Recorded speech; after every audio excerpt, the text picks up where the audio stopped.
Stephen Lloyd Zeller have their grandson upstairs, Luke's son, Luke and Hope's son, so we've been recruiting him. He's almost 2, giving him a little tour. Beth has been bribing him with little M&Ms, letting him move around, so it's good to see them. But go ahead. Let me open. Rutgers, to me, is dangerous for so many reasons. Number one, they've got bona fide scorers that have done it for a period of time. And I know they're new to the Big Ten, but they're not new to college basketball. And what they bring is they pose issues. They bring some of the best of some of the other teams, that we've seen. You've got a guy like Miles Mack who can really shoot the ball. He changed direction, changed speeds, gets fouled like with the comparison would be Trimble from Maryland. You've got a guy like Kadeem Jack who can play in the middle of the lane, can play in the post, can do different things with creating offense for others, maybe more so like a Des Wells from Maryland. Bishop Daniels, I've seen him play since he was in high school. Fully aware of what he's capable of. His numbers and percentages are solid, but he's a much better player even than that. And then they've got the tenacity to get on the glass of some of the other really good teams in this league. So we've got to take that viewpoint in everything that we do in this game, and at the same time get ourselves better. And that's what yesterday was about, with the exception of diving into Rutgers on film. But this is a game that they can play different speeds. They run a very good system of offense. Eddie Jordan is an outstanding coach. He's been an NBA head coach. Certainly has got the pedigree of success. He's got All-Americans. He's got Mike O'Koren. I remember watching Mike O'Koren at North Carolina. You guys are too young. Most of you are too young, but one of the great college players of all time. So they've got the tutelage there. It's outstanding. Eddie certainly was a great player in his own right. But to me, what we've got to do is we've got to be really focused on what we do well. We've got to be really focused on moving the ball quickly. Our transition defense has got to improve. I don't think there's any doubt about that. And there's got to be more of an urgency in that. Certainly, we've got to take care of the ball better and make it simpler and make our plays simpler and not try to make plays that are not there. And I think when our players see us trying to challenge A.J. Hammonds, and it looks as ridiculous to them on film as it does when you're trying to do it in the game.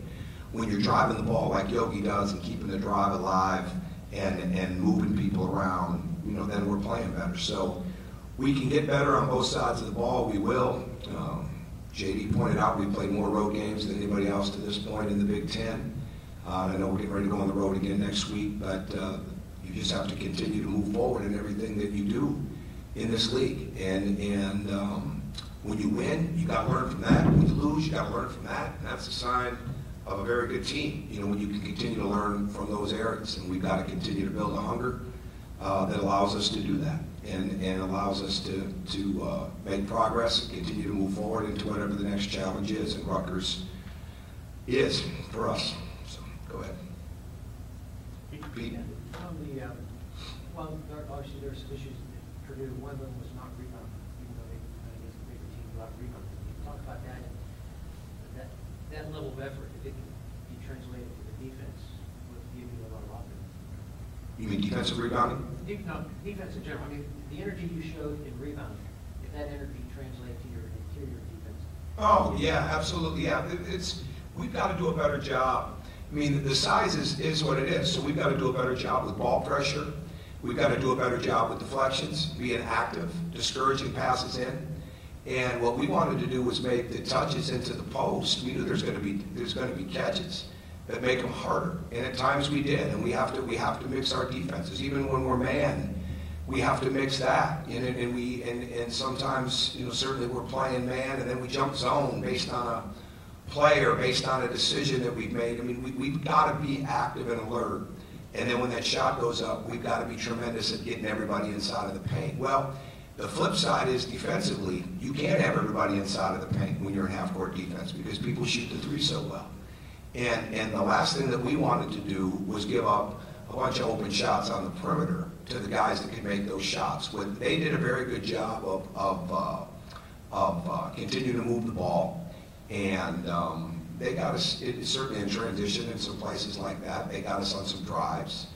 But we've got to get better. We don't want to give up, because we don't have that shot blocking size, right? We don't want to also look and say, well, you know what, we just can only take one thing away, let's just get inside of the post, and if they make three, so be it. You do that in this league, you'll lose a lot of games. We want to continue to build our three-point defense. So with all that being said, it just becomes more activity, becomes better setup and transition defense, becomes more activity with our feet and with our hands, and then everybody's got to get inside that paint when the shot goes up.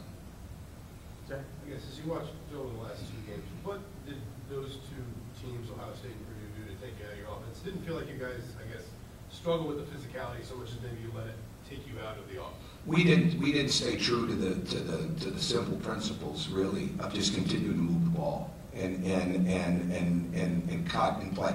Our cutting was very poor at Ohio State. Our cutting was better at Purdue, but we didn't move the ball as well. You know, we're a movement offense. We're a use the full court, use the half court, and when we're not active and our screens aren't as good, and frankly, we didn't play enough out of the corners the other day. Colin didn't have the ball nearly enough against Purdue, which was an issue at halftime and continued to be an issue. Now, some of it was the ball movement wasn't as good, some of it Colin wasn't as aggressive. But when you've got 5 people on the court that you can play through, you have to play through those 5 people. And again, we played with our head down too much the other night. We were so focused on getting to the foul line and getting to the rim that we didn't let some of the simple things that were there come about. We got impatient. We cut it to 10 on Troy's steal, dunk, I think it was. We got very impatient. Instead of continue to reverse, make them make a decision, move the big people around, make them guard the entire half court. And so we played into their help defense's hands a little bit. So there's definitely more room for improvement. There's as much room for improvement on that end as there is on the defensive end. Some of it is going to be in at times we've got to have much better recognition of when we're going too fast and when we're trying to make things happen that aren't there. So now maybe we've got to run more set plays. We've got to create the offense more out of the play. And then there's other times we just want to create the offense because we're playing. And getting that recognition down. At times we make strides in that, and at times we don't. In the last 2 games we hadn't made strides there. Beyond getting back, moving up into the conference standings, is there a psychological factor to get back in the win column before going to Wisconsin? Well, always you want to win, absolutely. And there's a bunch of teams sitting there right now that have 3 losses with the exception of Wisconsin. So certainly you want to win. You don't prepare in these games to be close. You don't prepare in these games to be in it. You know, you prepare to win. You go into every game to win. And that's the mentality that you would take. So our mindset, I mean, we're working fine, and we just got to carry it out in the games a little bit better, you know, like we have been as recently as last week, and just play that way. And it's not as much about who you're playing as much right now, just doing the things that make you be successful. And if you do that, you'll have a good psychological advantage. Rutgers obviously started off with that big win over Wisconsin. Hold on a second. I shouldn't say psychological advantage. You have a good psychological edge mindset. It's not an advantage. So Rutgers had that big win over Wisconsin a few weeks ago. They lost their last 5 games since. You know, what do they particularly do well that allowed them to win against Wisconsin? But what are they struggled with? Well, they've had injuries. There's no doubt about that. And it's a hard league. There's no doubt about that. So everybody goes through that. And everybody goes through it. Wisconsin hasn't gone through it yet, but it's still early in the season. And they're playing at such a high level because of the way they're getting to the glass. And that's one of the more underrated things about Wisconsin. So even when they miss, they're putting themselves in position to get there. And I'm not trying to jump ahead to Wisconsin. Just give you an example of they're staying very, very consistent with that. And everybody else has got to find those things that they do well and do them consistently well and find ways to do them every day. And that becomes the harder part. But to me, Rutgers is a very good rebounding team. You know, well, like we mentioned, with the 3 guys that can really score points. They've got Junior E2 back now. He can play at the basket. I think they're really good around the bucket. I think they're really good at getting to the glass. And Miles Mack makes it go. He can score in the lane. He's like the other better guards around. He can get to the rim. He can score in the paint. And he certainly can score from 3. And he's very good at getting fouled. So he's in the line of excellent guards in this league. And Kadeem Jack provides a lot of issues because he can post, and he can play in the mid post, he can play on the wing, he can shoot. So they get a lot of good. They got a great system, with any system, which is more of that Princeton style system. They've got a very good system with that. So they're a rhythm team, and when they're in rhythm, they're pretty good. And I think our job is to make sure we don't let them get in rhythm. Why do you think it was that maybe some of the guys weren't as aggressive cutting against Purdue, and what is it going to take to remedy that? Well, we just got to continue to build on that constantly. I think we drove the ball pretty well the other day, but we didn't make the next pass. And sometimes when you're driving it, you're not as aware of how you're being played. And I think that's big. And I think what happens when you get down, when you've got a bunch of scores on your team, they want to be the ones that are going to help bring it back. And it's how they're wired, right? So you get a bunch of scores on the team. It's not a matter of selfishness. It's a matter of, I got to get going. I got to get us going. No, just let the offense do it. Let's get defensive stops and get out on the break. Let's keep getting to the offensive glass.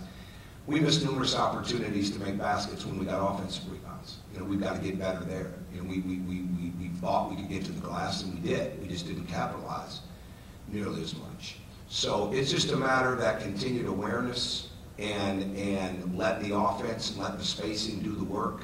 But you do the work by creating the spacing with your cuts and being ready to shoot and making that simple pass when you see the help, and continue to keep the defense moving as much as possible. Rutgers is one of the worst teams in the Big Ten. What now? Rutgers is one of the, lesser ranked teams, but then the three in the Big Ten. But how do you, keep walking that line between not wanting to overshoot and really rely so heavily on that?